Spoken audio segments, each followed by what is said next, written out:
ॐ नमो भगवते वासुदेवाय।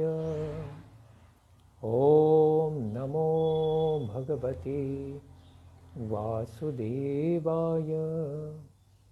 ॐ नमो भगवते वासुदेवाय। ॐ अज्ञानतिमिरान्धस्य ज्ञानाञ्जनशलाकया चक्षुरुन्मिलितं येन तस्मै श्रीगुरवे नमः। नमो ॐ विष्णुपादाय कृष्णप्रेष्ठाय भूतले श्रीमते भक्तिवेदान्तस्वामिन्निति नामिने। नमस्ते सारस्वते देवे गौरवाणी प्रचारिणे निर्विशेषशून्यवादी पाश्चात्यदेशतारिणे। नमो महावदान्याय कृष्णप्रेमप्रदायते कृष्णाय कृष्णचैतन्य नाम्ने गौरत्विषे नमः। हे कृष्ण करुणा सिन्धो दीनबन्धो जगत्पते गोपेश गोपिकान्त राधाकान्त नमोस्तुते। तप्तकाञ्चन गौराङ्गी राधे वृन्दावनेश्वरी वृषभानुसुते देवी प्रणमामि हरिप्रिये।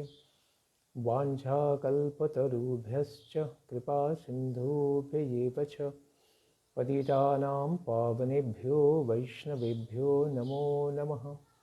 जय श्री कृष्ण चैतन्य प्रभु नित्यानंद श्री अद्वैत गदाधर श्रीवासादि गौरभक्तवृंद। हरे कृष्णा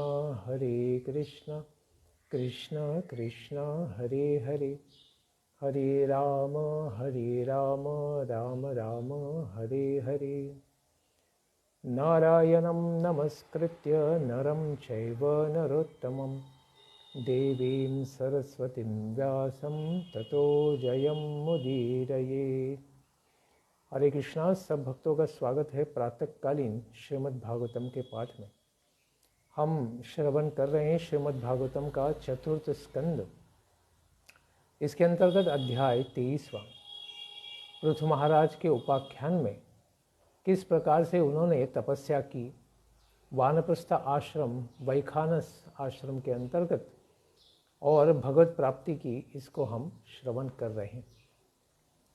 ऐसी भगवत उपासना या भक्ति के द्वारा उनका हृदय, पृथु महाराज का हृदय अत्यंत शुद्ध सत्वमय हो गया, यानी उसके अंतर्गत संसार की कोई भी कामना नहीं बच गई। इस प्रकार निरंतर भगवत चिंतन प्राप्त उनकी ऐसी अनन्या भक्ति, इसी के द्वारा उनको वैराग्य ज्ञान भी प्राप्त हुआ। उस तीव्र ज्ञान के द्वारा उन्होंने जीव के उपाधिभूत अहंकार को नष्ट कर दिया कि मैं ये शरीर हूँ, इस भावना को ही उन्होंने त्याग दिया और सभी प्रकार के संशय और विपर्यय का जो आश्रय है इस शरीर, इस भौतिक शरीर से वे परे हो गए। उस उपासना के द्वारा जब तक हृदय परिपूर्ण रूपेण शुद्ध नहीं हो जाता है, हमें उस भक्ति को तीव्रता से करना चाहिए। यही पृथु महाराज हमें यहाँ बताते हैं, क्योंकि उसी दिव्य उपासना के द्वारा ही हृदय पवित्र होगा, तो ज्ञान प्राप्ति होगी और संसार से वैराग्य उत्पन्न हो जाएगा। और ऐसे वैराग्य से ही जीवन का जीव रूपी जो कोश है, स्वयं को मैं भौतिक शरीर या व्यक्ति हूँ यह मानने का जो दोष है, यही हृदय ग्रंथि का विपर्यय हो जाएगा, यानी इसका नाश हो जाएगा, कट जाएगी। और ऐसे तीव्र भक्ति योग के द्वारा भगवान का चिंतन संभव होगा और फिर भगवान यानी उनके चरणों में हमारा चिंतन कभी भी टूटेगा नहीं, यानी भौतिक संसार का स्मरण ही होना बंद हो जाएगा। छिन्नान्य धीर धीगतात्मगतिर् निरीहयस्तत्यजचे छिन्नदिदं वयुनेन येन तावन्न योगगतिभिर्यतिरप्रमत्तो यावद् गदाग्रज कथा सुरतिम न कुर्यात् छिन्नान्यधिहि। उसके पश्चात देहात्म बुद्धि, स्वयं को देह मानने का जो विचार है, स्वयं को भौतिक शरीर मानने की जो बुद्धि है, उसकी क्या हो जाती है, निवृत्ति। और अधिगता आत्मगति ही, और परमात्मा स्वरूप की अनुभूति हो जाने पर अन्य हर प्रकार की सिद्धियों से भी व्यक्ति क्या हो जाता है, निरीह, उदासीन हो जाता है। क्योंकि भौतिक संसार में रहने के कारण ही तो भौतिक चीज़ें प्राप्त करने की इच्छा होती है। लेकिन जब अभी भौतिक संसार में रहने की इच्छा ही खत्म हो गई, तो फिर इस संसार के भोग या फिर व्यवस्थाएं प्राप्त करने की इच्छा निरीह, उसमें कोई उत्साह नहीं रहा। येन वयुनेन इदम अनिच्छन तत्यजे, ऐसे उदासीन हो जाने से उन्होंने फिर तत्व ज्ञान के भी लिए प्रयत्न करना छोड़ दिया कि मुझे कुछ जानना है, मुझे कुछ जानना है।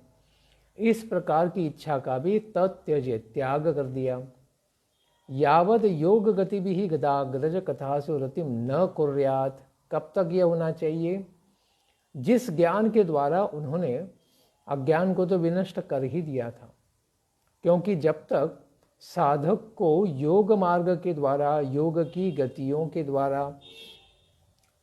भगवान श्री कृष्ण की कथासु रतिम, कथाओं में जब तक रति या प्रेम उत्पन्न नहीं हो जाता है, तावत यति ही अप्रमत्तोन, तब तक योग यानी केवल योग की साधना के द्वारा साधक का मोह जन्य प्रामाद दूर नहीं होता।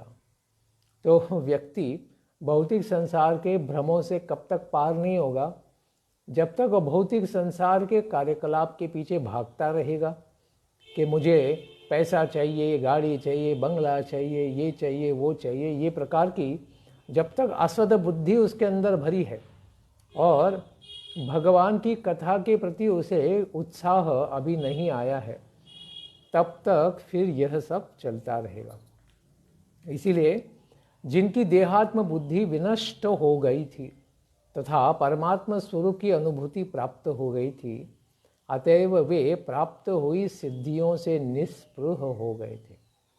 फलतः उन्होंने उस तत्व ज्ञान के लिए प्रयास भी त्याग दिए, जिस ज्ञान के द्वारा उन्होंने अहंकार की ग्रंथि को काट दिया था, जो अहंकार सभी संशयों का आश्रय है। अहंकार यानी कि मैं ये भौतिक शरीर हूँ और इसी का पालन पोषण ही मेरा पालन पोषण है, इस प्रकार की भावना यह अहंकार है। और यह अहंकार ही फिर सारे संशयों को आश्रय देता है। महाराज पृथु का योगजन्य सिद्धियों से निष्प्रह हो जाना भी उचित ही था। इस बात को मैत्रेय जी बताते हैं विदुर जी को कि साधक तब तक अप्रमत्त नहीं अपितु प्रमत्त ही बना रहता है जब तक कि भगवान श्री कृष्ण की कथा रूपी अमृत में उसे प्रेम न हो जाए। इसे और अधिकता से बताते हैं, एवं सवीर प्रवर संयोजा आत्मानमात्मनि ब्रह्मभूतो दृढ़ं काले तत्याज स्वं कलेवरम। एवं सवीर प्रवरः काले दृढ़ं आत्मानम् आत्मनि संयोज्य ब्रह्मभूतः स्वं कलेवरम तत्याज। इस तरह से वे वीर प्रवर अंतःकाल के उपस्थित होने पर अपने चित्त को दृढ़ता पूर्वक परमात्मा में स्थिर करके अपने शरीर का परित्याग कर दिया। फिर उन्होंने क्या किया, इस प्रकार से जब देहात्म बुद्धि अभी बची ही नहीं, देह से कोई प्रेम ही नहीं बचा, मम अहम ममेति इस भावना का ही त्याग हो गया। फिर इसके पश्चात फिर उन्होंने देखा कि अभी हमारा समय आ चुका है, तो उसी उचित समय में उन्होंने ब्रह्मभूत अवस्था को प्राप्त किया, केवल भगवान का ही चिंतन कर रहे थे। इसीलिए स्वम कलेवरम, स्वयं के भौतिक शरीर को त्याज, त्याग दिया। संपीड्य पायुं पार्ष्णिभ्यां वायुमुत्सारयं शनैः नाभ्यां काष्ठेष्वस्थाप्य हृदूरः कंठशीर्षणी। पार्श्विभ्यां पायुं संपीड्य शनैः वायुं उत्सारयन् नाभ्यां काष्ठेषु हृदूरः कंठशीर्षणी अवस्थाप्य। दोनों एड़ियों से पायु मार्ग को रोक कर, एड़ियों को उन्होंने गुदा के अंदर नीचे लगा लिया और उस प्रकार से प्राणवायु को रोक लिया। और शनै शनै, धीरे धीरे, वायुम उत्सारयन नाभ्याम, मूलाधार चक्र से ऊपर की ओर उठाते हुए उस प्राणवायु को ऊपर संक्रमित करते रहे। फिर उससे धीरे धीरे कंठ शीर्षणी, क्रमशः नाभि, नाभि से हृदय, हृदय से वक्षस्थल, वक्षस्थल से कंठ, कंठ से फिर मस्तक में उन्होंने उसे अवस्थाप्य, स्थापित कर दिया। इस प्रकार से अष्टांग योग की सारी विधियों का उन्होंने पालन किया और उसी प्रकार से अपने प्राणों को धीरे धीरे उन्होंने ऊर्ध्व दिशा में सर की ओर ले आए। उत्सर्पयं स्तुतं मूर्धि क्रमेणावेश निस्पृहः वायुं वायौ क्षितौ कायं तेजस्तेजस्य युयुजत्। निस्पृहः उत्सर्पयन् मूर्धनिं क्रमेण आवेश्य वायुं वायौ कायं क्षितौ तेजः तेजसी अयुयुजत्। इस प्रकार से निस्पृह भावना, यानी किसी भी प्रकार के भौतिक संसार और सत्संग से उन्होंने स्पृहा को, स्नेह को हटा दिया।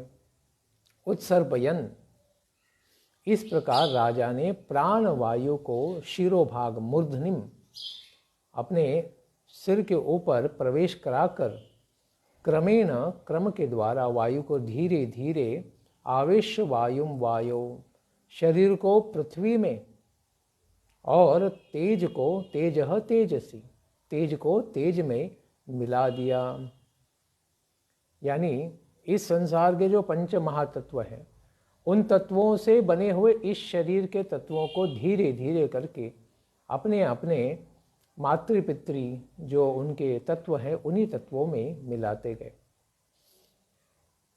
खान्याकाशे द्रव्यम तो ये यथा स्थानं विभागशः क्षिति मंजभी तत्यजे तत्तेजस्यादो वायो नभस्यमुम।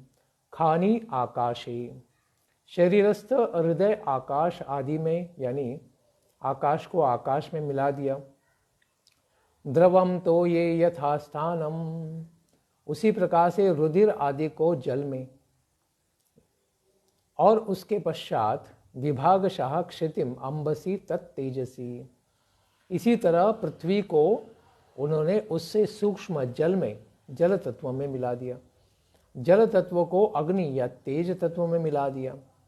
तत्तेजसी अधो वायु, और फिर तेज से भी सूक्ष्म वायु में मिला दिया, और वायु को भी उससे भी सूक्ष्म अमुम नभसी, नभ में यानी आकाश में विभाग के अनुसार लीन कर दिया, मिला दिया, एकाकृत कर दिया।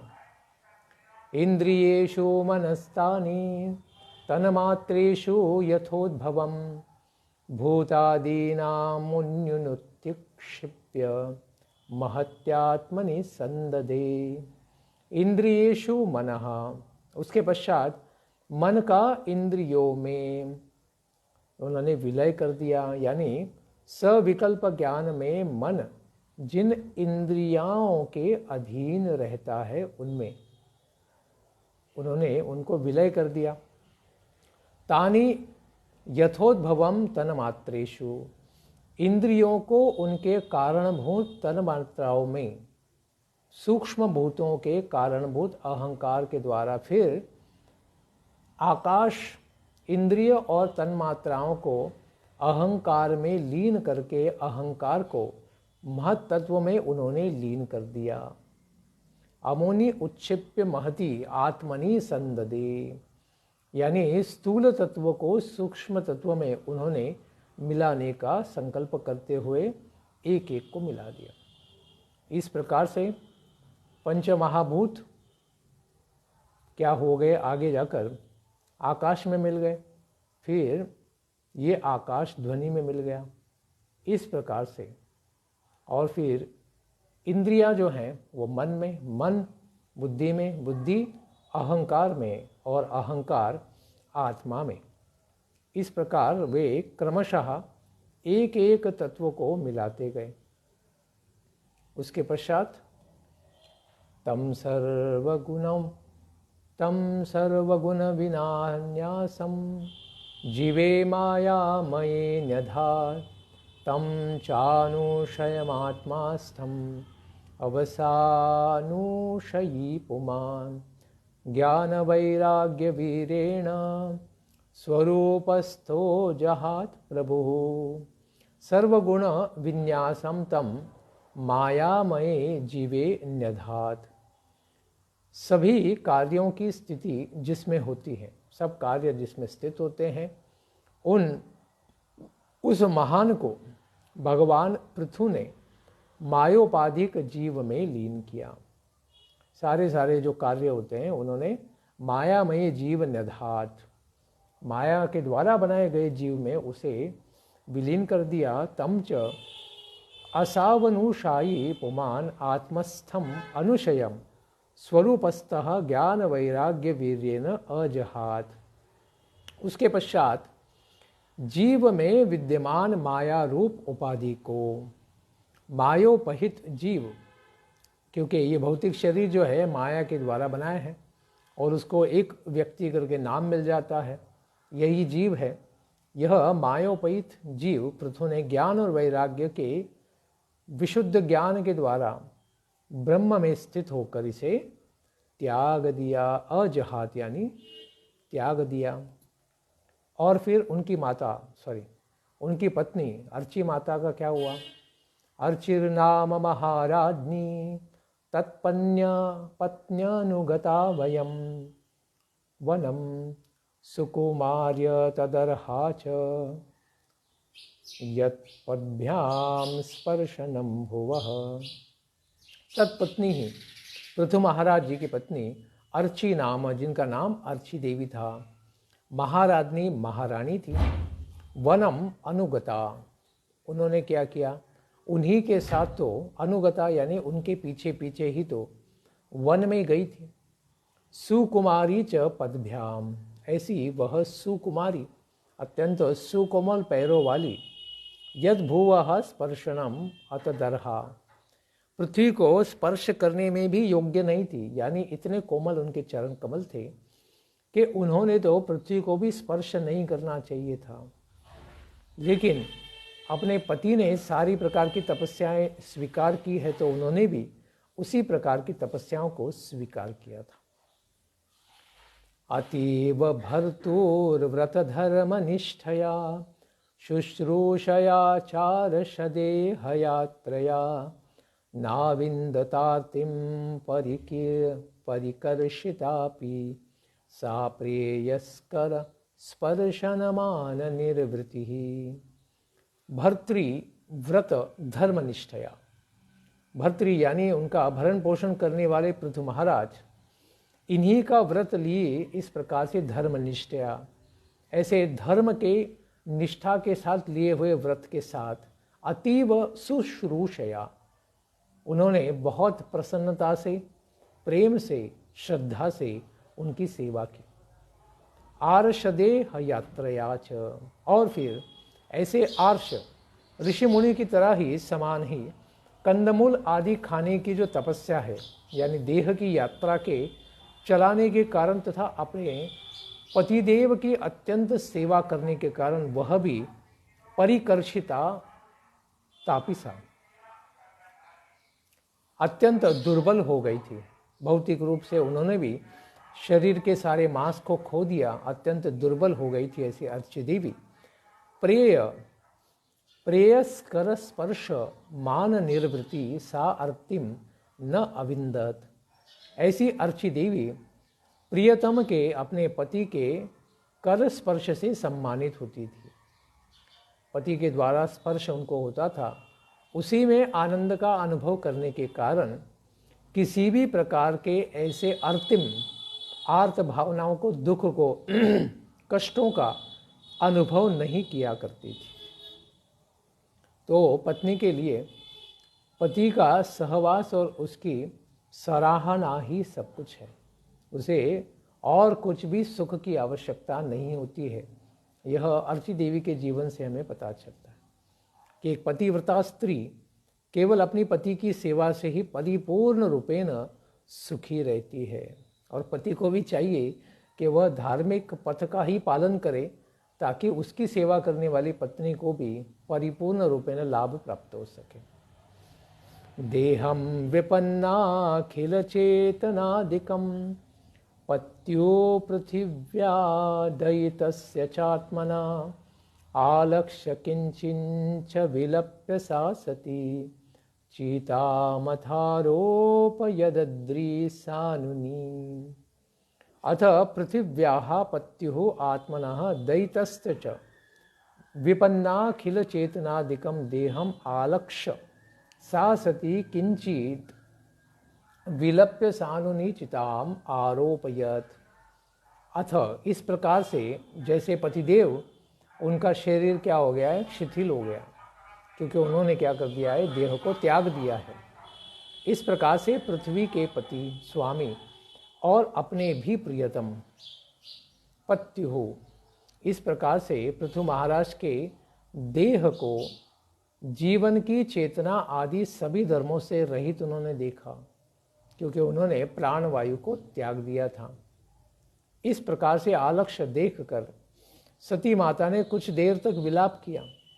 किंचित विलप्य, वे रोई, उनकी आंखें बाष्प से भर गई, अश्रुपात हुआ, क्योंकि इतने लंबे अरसे तक उन्होंने उनका साथ दिया हर धर्म के कार्य में, धर्म सिखाए भी, दिखाए भी, लोगों से भी पालन करवाया।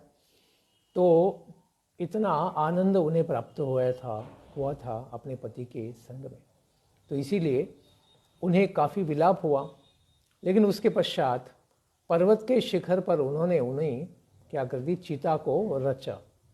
और ऐसी चिता को रचाने के बाद उसके ऊपर उन्होंने पृथु महाराज के शरीर को रख दिया, क्योंकि आसपास में कोई है नहीं। तो फिर पत्नी क्या करती, तो पति के शरीर को स्वयं ही क्या करती है, चिता के ऊपर रख देती है।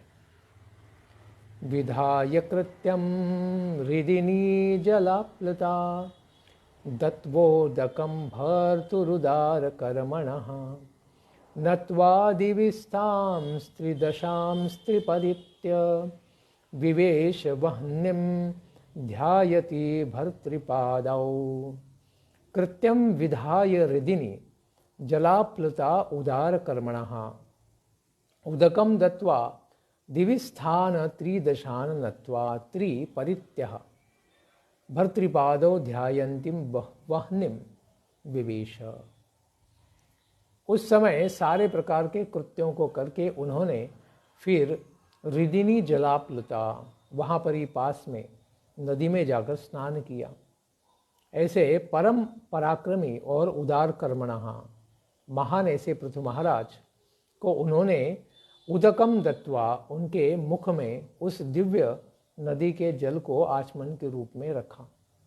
दिवि स्थान त्रिदशान नत्वा, उन्होंने आकाश में स्थित सारे देवता जो उपस्थित थे उनको नमस्कार किया, उनको सामने ही माना कि वे सब लोग भी पृथु महाराज के सामने उपस्थित हैं। फिर त्रिपरित्य, उन्होंने 3 परिक्रमाएं की उस चिता की, अपने पति की चिता की। और फिर भर्तृपादो, अपने पति के चरणों का ध्यान करने लगी, ध्यायन्तीम बह्विम विवेश। और उस प्रकार से अभी उसने अग्नि प्रवेश कराया था उस चिता में, उस अग्नि प्रवेश के साथ वह भी उसी चिता में प्रवेश कर जाती है। विलोक्यानुगतां साध्वीं पृथुं वीरवरं पतिं तुष्टुवोर्वरदा देवैर्देवपत्न्याः सहस्रशः। वीरवरम पतिम पृथुम अनुगताम साध्वीम।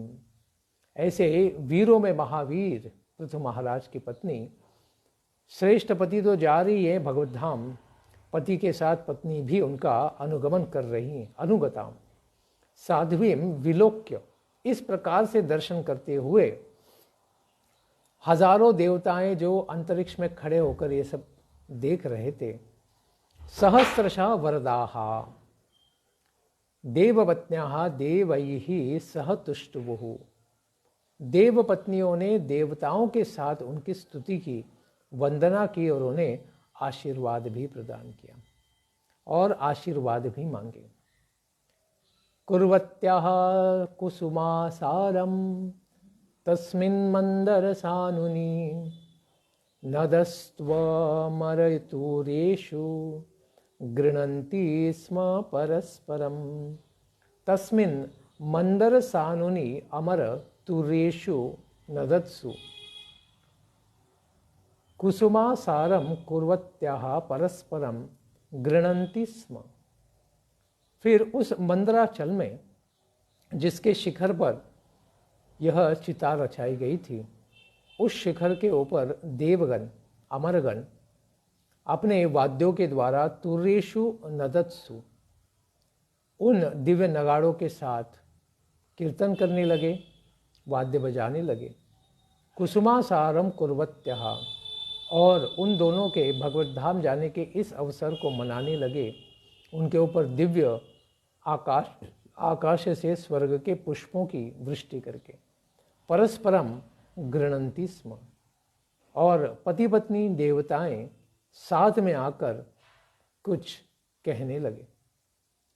देव्या उचुः अहो इयं वधुर्धन्या सा चैवं भूभुजां पतिं सर्वात्मना पतिं भेजे यज्ञेशं श्रीर्वधूरिव।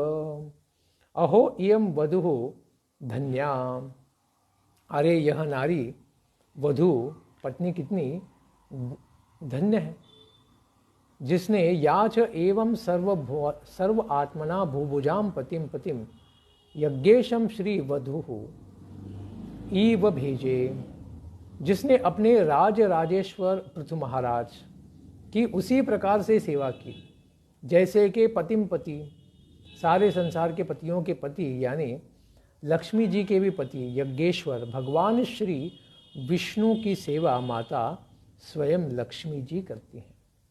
उसी प्रकार से इन्होंने सेवा की है। सैषानूनं व्रजत्युर्ध्वमनु वैन्यं पतिं सती पश्यतास्मान् अतीत्याचीर दुर्विभावेन कर्मणा नूनम सैषा सती अर्चि ही। यह अर्ची तो साक्षात क्या है, सती है। दूरवीर भावेन कर्मणाम वैन्यम पतिम, अत्यंत दृढ़ भावना के साथ ऐसे अर्ची देवी ने अपने अचिंत्य कर्मों के प्रभाव से वैन्यम, अपने पति महाराज पृथु जो वेन के पुत्र थे, अस्मान अतिथ्य ऊर्ध्वेम व्रजति पश्यत, हम लोगों को भी लांग कर, ऊर्ध्वेम यानी हम लोगों के यानी देवताओं के लोकों के ऊपर ही वो लोग ऊपर के लोकों में चले गए।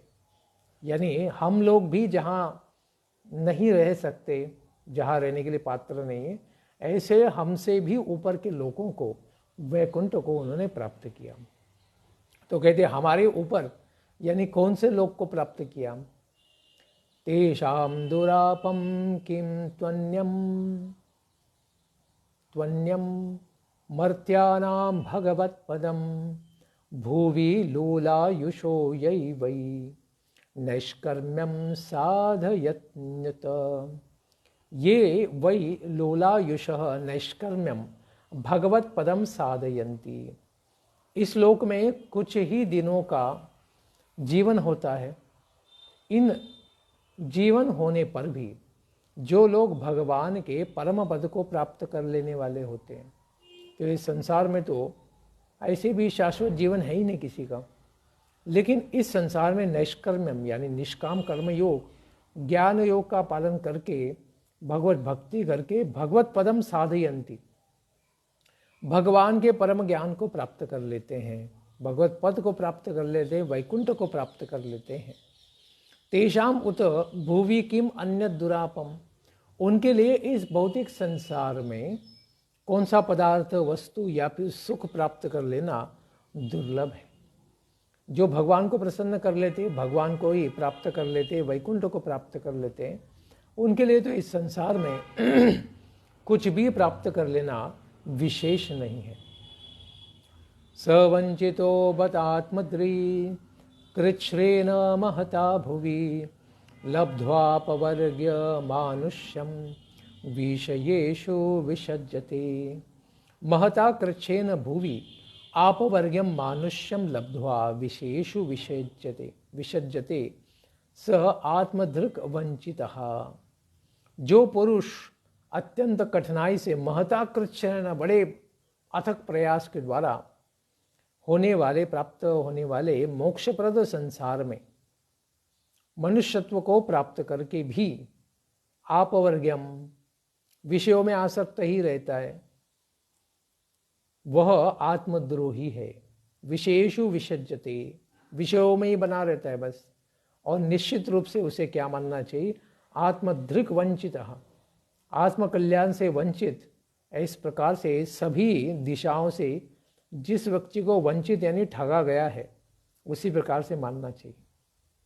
तो जो व्यक्ति भौतिक संसार में मनुष्य धर्म, मनुष्य देह प्राप्त करता है, लेकिन इसमें आके भगवान की भक्ति नहीं करता है, भगवान का नाम जाप नहीं करता है, भागवत श्रवण नहीं करता है, भगवान के भक्तों का सत्संग प्राप्त नहीं करता है, वह अत्यंत महामूर्ख है, दुर्दैवी है। और ऐसे जीव से तो प्राणी का जीवन ही कहा जाएगा, क्योंकि जिसमें भगवान का भजन ही नहीं हुआ।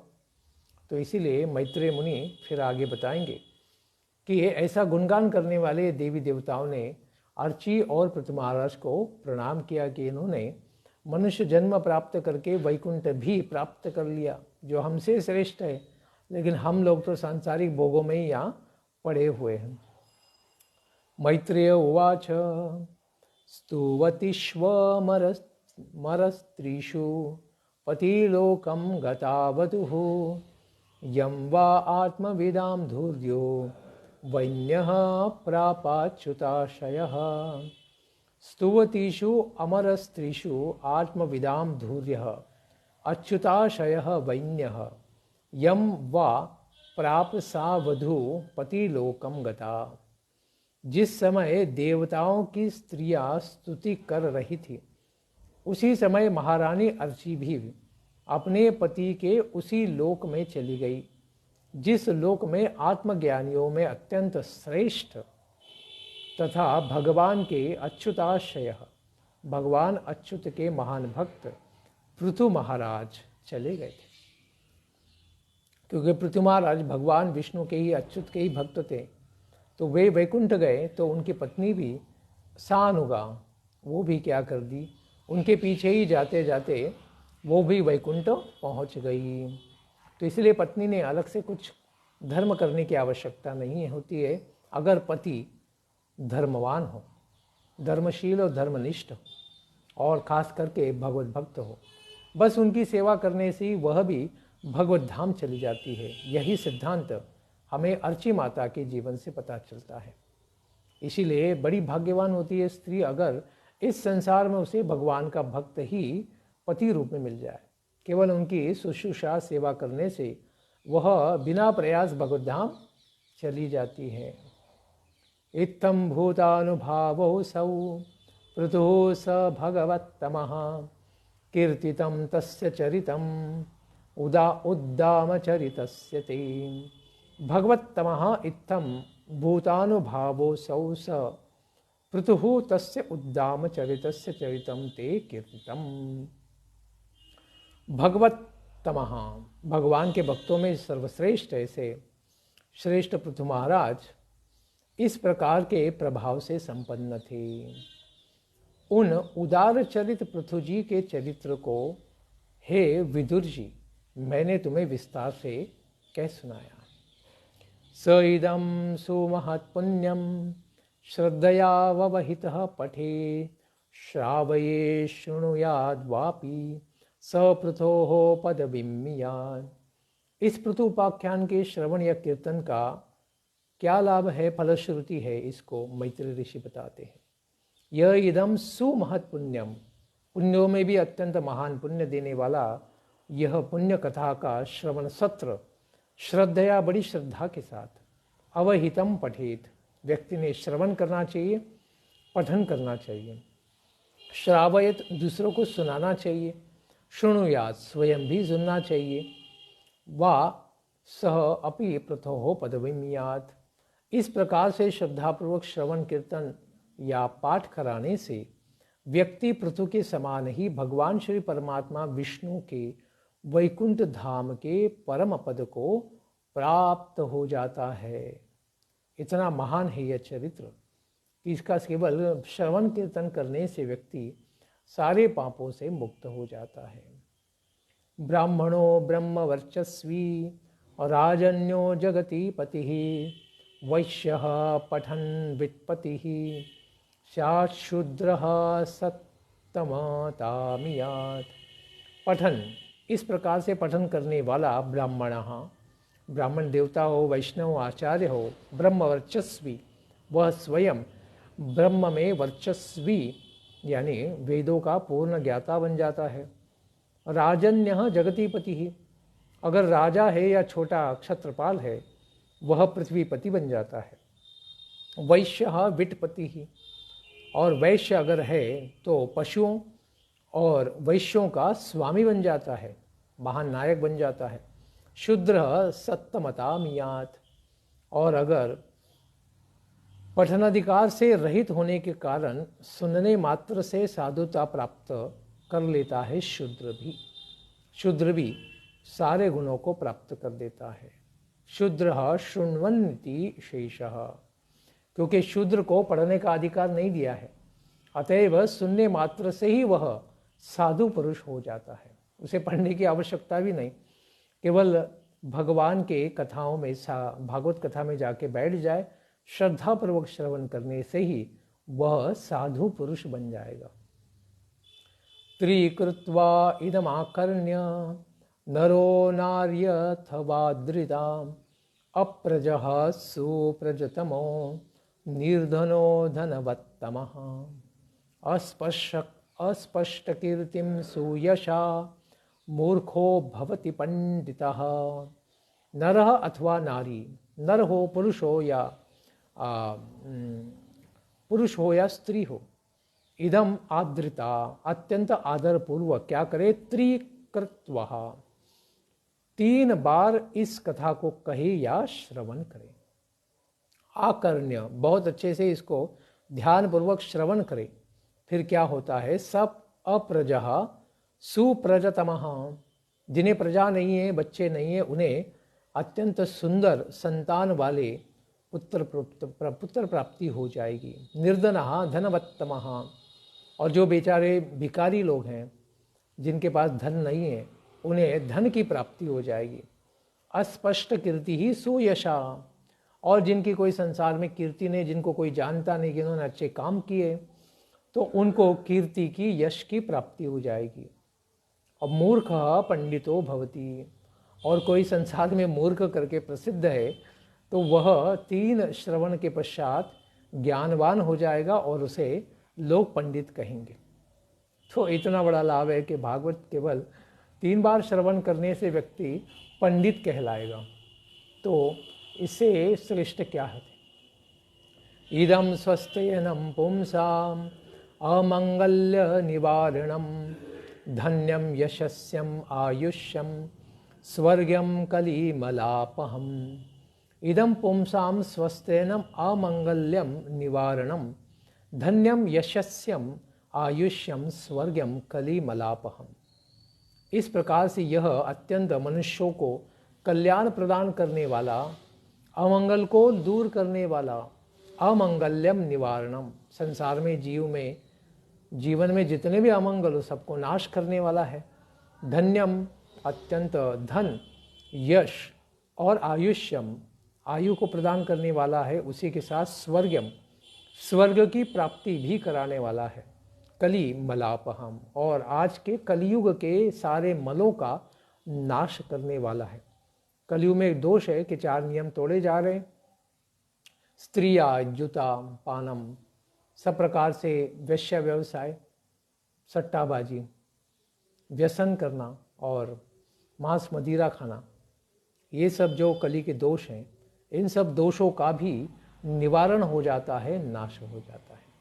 इसीलिए व्यक्ति ने पृथु महाराज के दिव्य चरित्र को कम से कम 3 बार परिपूर्ण रूपेण श्रवण करने से इन सब लाभों को प्राप्त कर सकते हैं। धर्मार्थ काम मोक्षाणाम सम्यक सिद्धिम अपिप्सुभिः श्रद्धयेतैन अनुश्राव्यम चतुर्णाम कारणम परम। धर्मार्थ काम मोक्षाणाम, जीवन में व्यक्ति क्या प्राप्त करना चाहता है? धर्म, अर्थ यानी पैसा, काम यानी भौतिक इच्छाएं, और फिर मोक्ष, इन सब की जो कामना करता है। सम्यक सिद्धिम अभिप्सुभिः, अच्छी तरह से सिद्धि प्राप्त जो व्यक्ति करना चाहता है। चतुर्णाम परमम कारणम, तो इन चारों के सर्वश्रेष्ठ कारण उनको श्रद्धया अनुश्राव्यम, इस दिव्य पृथु महाराज के उपाख्यान को बड़ी श्रद्धा के साथ श्रवण करे। विजयाभिमुखो राजा श्रुत्वैतदभियातियान् बलिं तस्मै हरत्यग्रे राजानः पृथ्वे यथा। विजयाभिमुखः राजा, जो राजा विजय के प्रस्थान के करते समय, यानी वो अभी युद्ध के लिए जा रहा है, तो उस प्रसंग में अगर पृथु महाराज एतत् श्रुत्वा, इस दिव्य पृथु महाराज के उपाख्यान को श्रवण करके, चरित्र को श्रवण करते हुए अभियाति प्रस्थान करता है। पृथ्वी यथा अग्रे बलिम हरंती, उसके आगे जाकर राजागण उसी प्रकार उसे उपहार प्रदान करते हैं जिस तरह पृथु महाराज को राजागण भूखंड विजय के समय में उपहार प्रदान करते थे। तो अगर केवल पृथु महाराज के इस चरित्र को अगर ठीक से श्रवण उसी औचित्य के साथ कर दिया जाए, जिस औचित्य के साथ उनकी लीलाएं हुई, तो उसी औचित्य को आपके लोग भी पालन करेंगे। आप युद्ध भूमि में जाने से पहले ही जैसे पृथु महाराज को उनके सारे राजा के जो लोकपाल थे, लोग थे, वो सारे उपहार देते थे, उसी प्रकार से आपको भी उपहार प्राप्त होंगे। इस प्रकार से मंगलमय वातावरण उत्पन्न कराने की शक्ति है इसके श्रवण में। मुक्तान्य संगो भगवत्य अमलाम भक्ति मुद्वहन वन्यस्य चरितम पुण्यम शृणुया श्रावयेत् पठेत्। मुक्तान्य संगः भगवती अमलाम भक्तिम उद्वहन वैन्यस्य पुण्यम चरितम शृणुयात् श्रावयेत् पठेत्। अन्य सभी प्रकार की आसक्तियों को त्याग कर, मुक्तान्य संग, सांसारिक सारे सत्संगों को, सत्संग तो होते नहीं, कुसंग होते हैं, ऐसे कुसंगों को परिपूर्ण रूप में जिन्होंने त्याग दिया है तथा श्री भगवान की दिव्य भक्ति भाव को प्राप्त किया है, अमलाम, पूर्ण रूप से संसारिक मलों को त्याग दिया है, ऐसे भक्ति उद्वहन, भक्ति का वहन करने वाले वैन्यस्य, वेन महाराज के पुत्र पृथु महाराज के दिव्य चरित्र को पुण्यम चरितम शृणुयात, इनके दिव्य पुण्यमयी चरित्र को श्रवण करने से, श्रावयेत, सुनाने से, पठेत, केवल पढ़े जाने से ही इन सब दिव्य लाभों को प्राप्त किया जा सकता है। वैचित्य वीर्याभिहितं महन् महात्म्य सूचकम अस्मिन् कृतमतिर्मर्त्यः पार्थवीं गतिमाप्नुयात्। महन महात्म्य सूचकम, श्री भगवान के महात्म्य के सूचक, अत्यंत अद्भुत विचित्र, वीर्याभिहितम अस्मिन्, अत्यंत अद्भुत पराक्रम से संपन्न यह दिव्य कृतमति ही पृथु महाराज जी का चरित्र मैंने आपको, विदुर जी आपको सुनाया। मर्त्यः पार्थिवीं गतिमाप्नुयात्। और इस दिव्य कथानक में, भागवत में, पृथु महाराज के उपाख्यान में श्रद्धा रखने वाला मनुष्य उसी प्रकार की गति को प्राप्त करता है जिस गति को महाराज पृथु ने प्राप्त किया था, यानी वह भी वैकुंठ को ही प्राप्त करेगा। इसीलिए क्या केवल इसे 3 बार ही श्रवण करना चाहिए? अनुदिनम इदमाजरेण शृण्वन् पृथुचरितं प्रथयन् विमुक्त संगः भगवती भवसिन्धुपोतपादे च स च निपुणां लभते रतिं मनुष्यः। विमुक्त संगः मनुष्यः इदं पृथुचरितम् आदरेण अनुदिनं शृण्वन् प्रथयन् स च भव सिन्धुपोतपादे भगवती निपुणां भक्तिम लभेत।